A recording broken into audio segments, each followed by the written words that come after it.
राहुल गांधी ने एक लेख पब्लिश किया है। हालांकि ये टीम वर्क है, लेकिन नाम तो खैर उन्हीं का है। तो उसमें मैच फिक्सिंग और महाराष्ट्र इलेक्शन के बारे में कुछ सवाल है। तो जैसे ही लेख छपा, कांग्रेस ने कहा वाह वाह क्या बढ़िया, इतना एकदम पॉइंट वाइज मुद्दा उठाया है, अब तो बीजेपी एकदम क्रस्ट हो गया, इलेक्शन कमीशन जवाब देने लायक नहीं रहा, अरे बहुत कुछ। तो मैंने भी सोचा भाई पढ़ भी लेते हैं एक बार। तो मैंने जब, हालांकि उस वक्त मुझे और कोई काम था, मैं कुछ हमारा तो एकेडमिक काम रहता है, मैथमेटिक्स है, साइंस है, अब यहाँ इस तरफ कहाँ ध्यान दें। तो जब मैं थोड़ा डाउनलोड करके पढ़ने लगा तो मुझे एक विज्ञापन याद आया। यह विज्ञापन है एमरॉन बैटरी का। तो याद होगा आपको, एमरॉन बैटरी में एक गाना था, the car was right and the battery was wrong, the car was right and the battery was wrong. तो ये गाना याद आया, यानी जब गोली सही है तो निशाना गलत, और निशाना सही है तो गोली गलत। लेकिन इतना बता दें कि जो कह रहे थे कि बीजेपी की नींद उड़ गई, ये उड़ गई, तो उनको बता दें कि जिस दिन लेख छपा था, बीजेपी वालों ने 10 किलो रसगुल्ला, 20 किलो जलेबी और 30 किलो लड्डू मंगाए थे। राहुल गांधी दिल्ली में रहते हैं, वह मिठाई का दुकान अगर थोड़ा इधर उधर घूम कर पता लगा ले, तो बीजेपी में खुशी की लहर।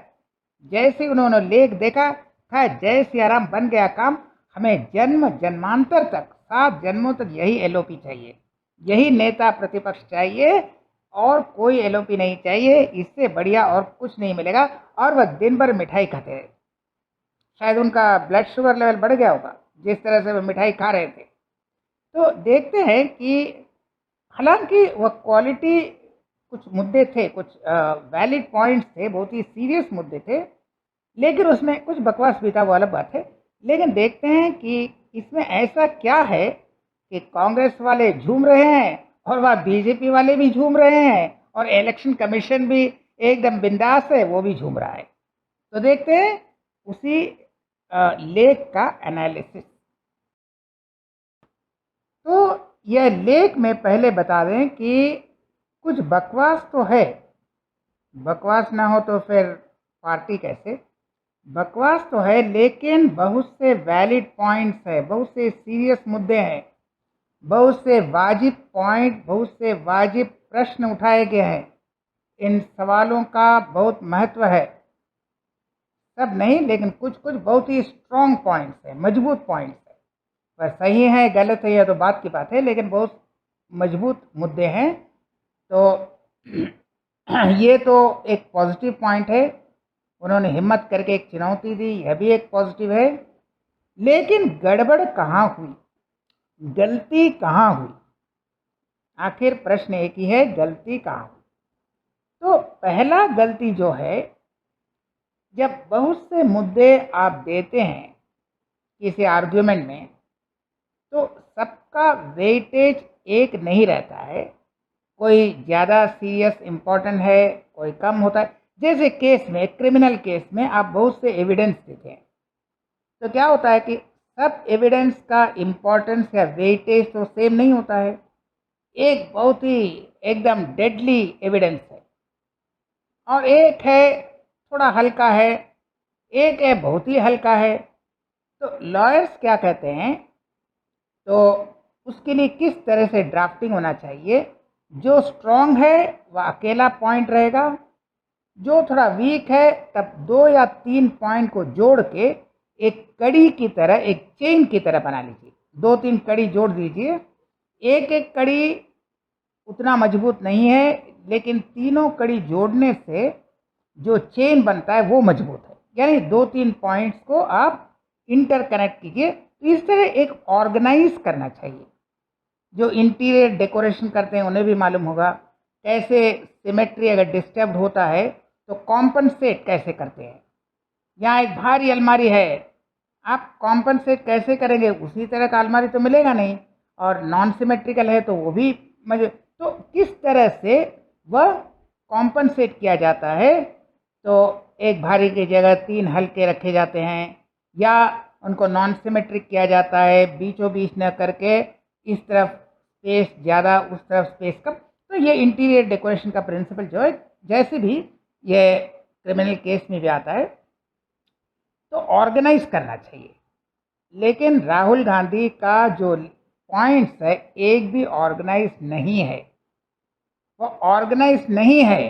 तो अब क्या होगा, जब इलेक्शन कमीशन जवाब देगा, अब इलेक्शन कमीशन अच्छे हैं बुरे हैं भ्रष्ट हैं वो तो अलग बात है, लेकिन इलेक्शन कमीशन का दिमाग तो एकदम परफेक्ट है, वो तो जानते हैं, ये सब एक्सपर्ट है। तो अब वो ऑर्गेनाइज करेंगे अपने रिप्लाई को। ये लेख में जो पॉइंट है वो तो ऑर्गेनाइज नहीं है, कौन वाला स्ट्रांग है कौन वाला वीक है। अगर 2 वीक या 3 वीक पॉइंट को आपस में कड़ी की तरह जोड़कर एक मजबूत चेन बनाएं, इस तरह का तो ऑर्गेनाइजेशन नहीं है। लेकिन वो जब रिप्लाई देंगे तो वो ऑर्गेनाइज करेंगे, तो वो स्ट्रॉन्ग पॉइंट्स का हल्का रिप्लाई देंगे यानी डिफेंसिव, और वीक पॉइंट्स का एकदम छक्का मारेंगे। उनका रिप्लाई इस तरह जोड़ेंगे कि एकदम मजबूत रिप्लाई होगा, पूरा रिबटल बन जाएगा। तो यहाँ जो ऑर्गेनाइजेशन की कमी है, वो अगर रिप्लाई में वो ऑर्गेनाइज कर देते हैं तो उनका रिप्लाई इतना बढ़िया हो जाएगा कि यह लेख और इतना मेहनत पूरा का पूरा बेकार। तो पहला गलती है कि पॉइंट्स तो बहुत से उन्होंने मेंशन किए हैं बहुत से, लेकिन उनको ऑर्गेनाइज ठीक से करना भूल गए। ये कैसे ऑर्गेनाइज करना है, ये कोई एक्सपर्ट होता, ये कपिल सिब्बल को दे देते तो वो ऑर्गेनाइज कर देते, या अरविंद केजरीवाल को दे देते तो वो जानते हैं कैसे ऑर्गेनाइज करना है। लेकिन इनका ये तो एक्सपर्ट नहीं है, इसलिए वो ठीक से ऑर्गेनाइज नहीं कर सके। लेकिन अब रिप्लाई जब आएगा तब देखिएगा वो किस तरह से ऑर्गेनाइज करते हैं और किस तरह इनके जो वीकनेस है, कमजोरी है, उसका फ़ायदा उठाते हैं। इलेक्शन कमीशन पूरा छक्का मारने वाला है। तो ये पहला पॉइंट। अब देखते हैं दूसरा पॉइंट। दूसरा पॉइंट यह है कि उन्होंने ऑलमोस्ट एक्सक्लूसिवली महाराष्ट्र के बारे में, उनका जो मेन फोकस ऑलमोस्ट फुल्ली क्या है, महाराष्ट्र। लेकिन चीज़ वही पॉइंट, वही मुद्दे आपके और इलेक्शन में भी हैं। यही मुद्दे दिल्ली के चुनाव में भी आते हैं। केजरीवाल तो पहले ही कह रहा था यहाँ फेक वोटर्स हैं, वोटर्स की धांधली हो रही है। होगी या नहीं ये तो अलग बात है, लेकिन वहाँ एक एलिगेशन था फेक वोटर्स, बोगस वोटर्स, नकली वोटर कार्ड का। यह मध्य प्रदेश में भी एक एलिगेशन था, कहीं कहीं एक फेक वोटर्स हैं, वोटर्स का संख्या सडनली बढ़ गया। बंगाल में भी कुछ नकली वोटर कार्ड पाए गए, बहुत से एक ही नंबर के डुप्लीकेट वोटर कार्ड। तो यह तो बहुत से स्टेट में है। तो इनको क्या चाहिए, इसको ब्रॉड बेस करना चाहिए। एक सिर्फ महाराष्ट्र में कॉन्सेंट्रेट ना करके अगर ये ब्रॉड बेस्ड होता, वहाँ केजरीवाल से इनपुट ले लेते तो दिल्ली का भी इंक्लूड हो जाता, वहाँ मध्य प्रदेश का भी इंक्लूड हो जाता, या बंगाल से भी इनपुट ले लेते, तो वह दिखा सकते कि यह पैटर्न जो है हर स्टेट में है। यह नहीं कि सिर्फ महाराष्ट्र में है, यह पैटर्न हर स्टेट में चलता है। तब इनका आर्ग्यूमेंट बहुत मजबूत हो जाता। लेकिन इन्होंने सिर्फ एक जगह पर कॉन्सेंट्रेट किया, वह शायद इसलिए कि दिल्ली में उन्होंने केजरीवाल से शायद इसलिए संपर्क नहीं किया कि अब पंजाब का इलेक्शन चल रहा है, वहाँ तो केजरीवाल के खिलाफ कांग्रेस है, बंगाल में भी ये ममता बनर्जी के खिलाफ लड़ते हैं। लेकिन ये खिलाफ देखिए, ये पॉलिटिकल जो गठबंधन है वह बनता है, बिगड़ता है, कभी होता है कभी टूटता है, इससे कोई फ़र्क नहीं पड़ता। ये तो वक्त वक्त की बात है। इस बार आप केजरीवाल के खिलाफ लड़ रहे हैं, बाद में आप हो सकता है बीजेपी के खिलाफ हों, फिर आप अरविंद केजरीवाल के साथ हों, तो इससे कोई फ़र्क नहीं पड़ता है। लेकिन जब निष्पक्ष चुनाव की बात आती है और यह सबका मुद्दा है, सब नॉन बीजेपी जो पार्टीज हैं उनका मुद्दा है कि निष्पक्ष चुनाव होना चाहिए, और चुनाव में धांधली का बहुत सा एलिगेशन है, चार्जेस हैं। तो यहाँ पर वो संकीर्ण पॉलिटिकल जो मतभेद है उसको भुलाकर उन्हें ब्रॉड बेस करना चाहिए था। यानी अरविंद केजरीवाल के दिल्ली से इनपुट लेना चाहिए था, मध्य प्रदेश का इनपुट लेना चाहिए था, अगर दूसरा कहीं है डीएमके का है तो उसका भी लीजिए, बंगाल का है उसका भी लीजिए। तो ये अगर ब्रॉड बेस करते तो यह ज़्यादा स्ट्रांग होता, तो इलेक्शन कमीशन के लिए मुश्किल बन जाता। लेकिन इलेक्शन कमीशन के लिए अब बहुत ईजी हो गया, इसने सिर्फ एक चीज़ महाराष्ट्र में कॉन्सेंट्रेट किया है। तो उन्होंने क्या, महाराष्ट्र थोड़ा हरियाणा का भी दे देते हैं, महाराष्ट्र के साथ हरियाणा का भी हम वोटर का ये पूरा डिटेल्स दे देते हैं, क्योंकि इन्होंने ब्रॉड बेस नहीं किया। उसने दिल्ली को इंक्लूड नहीं किया, मध्य प्रदेश को इंक्लूड नहीं किया, बंगाल को इंक्लूड नहीं किया। हालांकि बंगाल में चुनाव होना बाकी है, लेकिन फेक वोटर कार्ड का जो मुद्दा है उसको इंक्लूड नहीं किया। तो क्या हुआ, यह इतना स्ट्रांग नहीं बना। ये इलेक्शन कमीशन के लिए सुविधा हो गया, उनके लिए फ़ायदा हो गया, क्योंकि इनका कमजोरी था कि एक स्टेट पर कॉन्सेंट्रेट किया जो ब्रॉड बेस्ड होना चाहिए था, सब स्टेट मिलाकर होना चाहिए था। यहाँ पर वो झगड़ा फगड़ा नहीं चलता है, भाई पंजाब में केजरीवाल हमारे खिलाफ लड़ रहे हैं, ये छोड़िए, ये सब पॉलिटिकल गठबंधन तो टूटते हैं बनते हैं। लेकिन इस तरह के निष्पक्ष चुनाव का जो केजरीवाल का भी वही एलिगेशन है, तो आपको ब्रॉड बेस करना चाहिए था, सबको इंक्लूड करना चाहिए था, और सबसे इनपुट लेकर यह सिर्फ एक स्टेट महाराष्ट्र में नहीं, पूरे सब स्टेट, कम से कम 3 या 4 स्टेट का ब्रॉड बेस अगर करता तो यह ज़्यादा सक्सेसफुल होता। लेकिन इससे भी और भी ज़्यादा भयंकर है थर्ड पॉइंट। अब सबसे आखिरी पॉइंट और सबसे इंटरेस्टिंग पॉइंट क्या है कि बहुत से तो पॉइंट्स हैं इनके पास, कुछ बकवास को छोड़कर कुछ वैलिड पॉइंट्स हैं। तो इनका जो मकसद क्या है, इसको पॉलिटिकल वेपन बनाना, एक पॉलिटिकल आपको वेपन बनाना, पॉलिटिकल ब्रह्मोस बनाना था, तब ये काम में आता है। एक पॉलिटिकल हथियार बनाना था। लेकिन पॉलिटिकल हथियार के बदले आपने क्या किया, यह स्कूल स्टूडेंट का एस्से बना दिया। स्कूल स्टूडेंट जैसे एस्से लिखते हैं ना, किसी मुद्दे पर आउटलाइन दिया हुआ रहता है, वह एस्से लिखते हैं। अब ये आउटलाइन, जो जो पॉइंट है, ये आउटलाइन किसी स्टूडेंट को दीजिए, वह ठीक यही एस्से लिखेगा। यह तो आपने साहित्य की तरफ मोड़ दिया। ये पॉलिटिकल हथियार होना चाहिए था, आपने पूरा उसको लिटरेरी बना दिया, पूरा एक स्कूल स्टूडेंट का एस्से बना दिया। अब क्या है, एस्से तो बहुत बढ़िया होता है, लेकिन हो सकता है एस्से कंपटीशन में आपको बहुत इनाम भी मिल जाए, फर्स्ट प्राइज़ भी मिल जाए, लेकिन आपका जो पॉलिटिकल हथियार होना चाहिए था वो नहीं हुआ। आपने तो उसे साहित्यिक बना दिया है, लिटरेरी एक एस्से बना दिया, जो स्कूल के बच्चे लिखते हैं एस्से, वो बना दिया।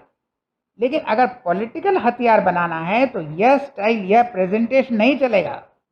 आपको पॉलिटिकल हथियार के लिए दूसरा तरह का प्रेजेंटेशन चाहिए। लेकिन आपने इसे पॉलिटिकल हथियार न बनाकर जिस तरह से लेख लिखा, लगता है भाई लोगों को समझा रहे। भाई लोगों को समझाना नहीं है, भारत का प्रत्येक वोटर जानता है, और आपके लेख पब्लिश होने के बहुत पहले से जानता है। कोई बेवकूफ़ नहीं है क्या, इसको समझिए उसको समझिए, किसको समझा रहे हैं, सबको सब मालूम है। भारत का एक एक वोटर, जितना भी अनपढ़ हो, सब मालूम है, किसी को नहीं समझाना है। आपको उसे पॉलिटिकल वेपन बनाना चाहिए था। आपने उसे क्या किया, एक एस्से बना दिया, जैसे लोगों को समझा रहे हैं। भाई लोगों को क्या समझाएगा, वो आपसे ज़्यादा समझते हैं, आपसे ज़्यादा समझ है उनको, वो जानते हैं क्या होता है, सब जानते हैं। तो आपको ये पॉलिटिकल वेपन बनाना चाहिए था, आपने उसे स्कूल का एस्से बना दिया। बीमारी एक ही है, बीजेपी का बीमारी है मोदी को महान करो, कांग्रेस का बीमारी है राहुल गांधी को महान करो। अरे ये व्यक्ति को महान करने वाला चीज़ बाद में होगा, पहले आप पॉलिटिकली जीतिए, पॉलिटिकल विक्ट्री पहले होगा, उसके बाद व्यक्ति का गुणगान होगा। अब पहले से ही व्यक्ति का गुणगान कर देते हैं, तो व्यक्ति को महान बनाने के चक्कर में यह पॉलिटिक्स गया। ये पॉलिटिकल हथियार हुआ ही नहीं, यह तो एक एकेडमिक एक्सरसाइज हो गया, एक एस्से हो गया जो स्कूल लेवल का है। क्लास 9-10 के बच्चे इसी तरह के एस्से लिखते हैं। पॉइंट्स ठीक है, लेकिन आपने तो एस्से बना दिया स्कूल लेवल का एकेडमिक एक्सरसाइज। ये पॉलिटिकल हथियार तो हुआ ही नहीं। अब ये पॉलिटिकल हथियार से क्या खाक, उसके बाद तो फिर आप प्रधानमंत्री बनेंगे यानी पहले कांग्रेस पार्टी का पहले जो निष्पक्ष चुनाव होना चाहिए तो उसको तो ठीक कीजिए। आप पहले ही राहुल गांधी को महान बनाने में लगे हैं और वहाँ वो मोदी को महान बनाने में लगे हैं, दोनों में एक ही बीमारी है।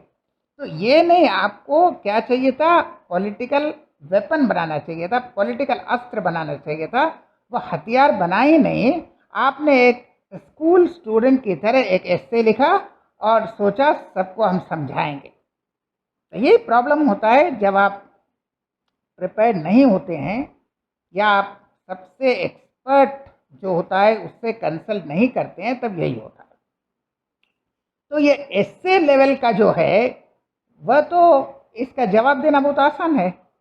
अगर पॉलिटिकल हथियार की तरह आप उस तरह का ड्राफ्टिंग करते, उस तरह का प्रेजेंटेशन होता, उस तरह का स्टाइल होता, उस तरह का स्ट्रेटेजिक पॉइंट वाइज इसको आप थ्रो करते, तब इलेक्शन कमीशन को थोड़ा दिक्कत आता। आपने तो आराम से एक निबंध लिखा, चलो लेख लिखो, बच्चे लेख लिखते हैं, आपने भी लेख लिख दिया, सबने हाथ ताली मारा, काम खत्म। तो यही होता है, थोड़ा समझ के काम करना चाहिए। तो यहाँ क्या हुआ, 3 गलतियाँ हुई। पहले आपने पॉइंट को ऑर्गेनाइज नहीं किया, दूसरा आपने ब्रॉड बेस नहीं किया, सिर्फ एक महाराष्ट्र पर आपने सवाल उठाए, दूसरे स्टेट्स पर सवाल भी उठाते, इसको ब्रॉड बेस करते, दिल्ली मध्य प्रदेश इसको इंक्लूड नहीं किया। और तीसरा, जहां आपको पॉलिटिकल इसको एक इश्यू बनाना था, आपने एक एकेडमिक एक्सरसाइज की तरह इसे स्कूल के बच्चे का एस्से बना दिया। तो खैर यही एनालिसिस था। अब राहुल गांधी समझेंगे, अगर अगली बार थोड़ा ठीक से ये एस्से लिखने की बजाय वह पॉलिटिकली इसको थोड़ा ठीक से ऑर्गेनाइज करें और अन्य लोगों से इनपुट लेकर अगर ठीक से इसको इस्तेमाल कर सके इन पॉइंटों को, तो शायद उन्हें कुछ बेनिफिट फ़ायदा हो सकता है, वरना बस कुछ नहीं होगा। यही हाथ ताली मारते रहिए, राहुल गांधी होने वाला कुछ नहीं है।